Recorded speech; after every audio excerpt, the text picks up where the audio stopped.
Staying with the technical analysis, let's go back to your training, the training courses that you offered for the basic. Now, all of this looks complicated. I'm just imagining that if I were to come in now as a novice, I want to trade the currencies market, I come to Alpari, of course, you would advise me that I take your basic course. Sure. So, of course, you would sit me down, and of course, as complicated as this, looks, I still have to learn it and know it if I'm going to become a trader, right? Sure. So, how do you do it? You sit the students down, because it looks like it might need students might need like one-on-one, that kind of training, that kind of attention. Okay, a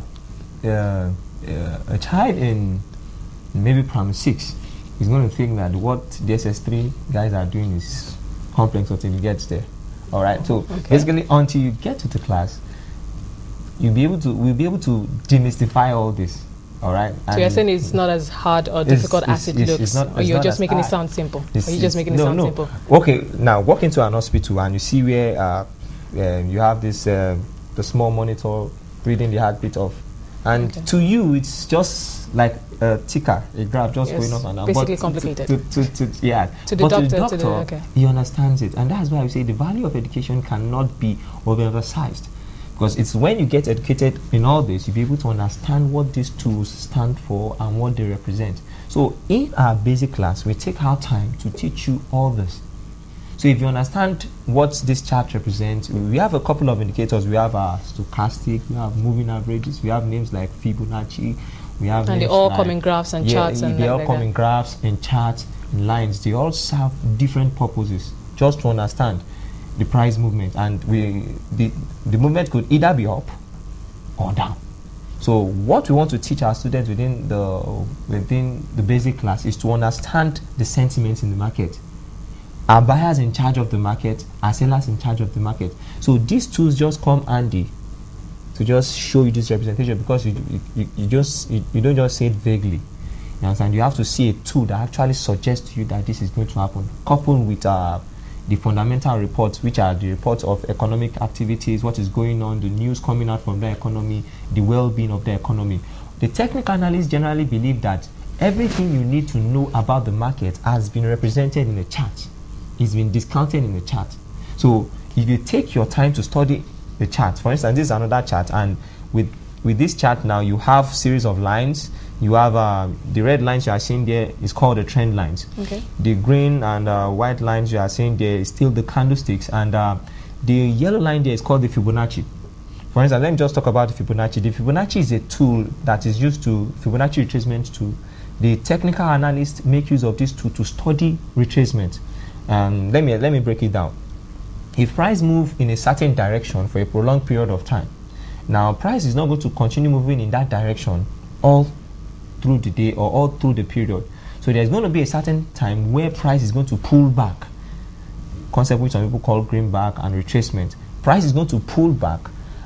So the technical analysts now come up with an indicator that how can we study to what extent or to what degree price is going to pull back to. So they came up with a tool like Fibonacci, and the designer is named after the designer, which is Fibonacci. So Fibonacci came up with some mathematical models to study how fast or to what extent price can pull back after taking a particular direction for a prolonged period of time. So all these are easily learned. You can easily learn them. You'll be surprised that in a couple of weeks you'll be able to learn them. But there's a difference between learning and mastering. Of course, I should ask at this point what the success rate has been for your students who come in for the basic class to learn this complicated looking graphs. What has been the success rate? Yeah, the success rate, measuring success rate is basically in terms of results. All right, we've been getting good results. Feedback from students? Yes, good feedback. At least for when we take our lessons, we tell our students to give themselves within 3 to 6 months to understand how this market really works. Because where a lot of people had mistakes in the time past was that they took a crash course, 1 hour, 2 hours, and they didn't understand most of these things you are seeing here on the chart. So basically, with that kind of education, they cannot really go into the market to make something tangible. But with a good knowledge of our basic education, we give these people a 1 week training, And after that 1 week training, we give them an opportunity to come back if they don't understand the concept that has been discussed, because the bottom line is for them to understand this concept. Would you charge them? Would you bill them for, if they don't understand, they come back for extra classes? Does that mean more money? No. It doesn't mean more money. Okay. Yeah, it does not mean more money. It's just for them to come back as much as, if they have the time, keep coming until you understand the concept. That is what it stands for. Because the people you are seeing on Wall Street today didn't jump up overnight to become analysts. All right, you are on your road to become an analyst in the foreign exchange market. So you need to take your time to learn all this stuff. So, but so far so good. The success rate has been improving. So the average student does not need to have any technical background. He does not need to have a technical background to understand this. So the way you teach, you make it very understandable for the students, a novice, a first timer. Yeah. Okay. Now, these tools, especially the technical tools, you make it sound like you said that it helps people to, their tools are coming handy. They help reduce your risk and all of that. If everybody were to take that position, it would mean that everybody at the market would probably be a winner. And that part, yeah. If everybody is a winner at the market, if everybody makes gains, what kind of market would we have at the end of the day? Yeah. One of the questions that people ask is in the forex market. Do we have to really see somebody lose before another person makes money? Okay. Well, it's relative, because we can all be in the same room now and we take the same position. Let's say from our analysis, from our technical analysis, we got an indication that that price is going to move up. So, and we all sat down and we took a buy position on the market. Once we take the buy position and price begin to move up, and it got to a point where we feel satisfied with our profit and we close our position, we've all made money, so we lost. Interesting. Now, finally, before I let you go, what are your currency forecast for this week? What should currency traders look forward to this week?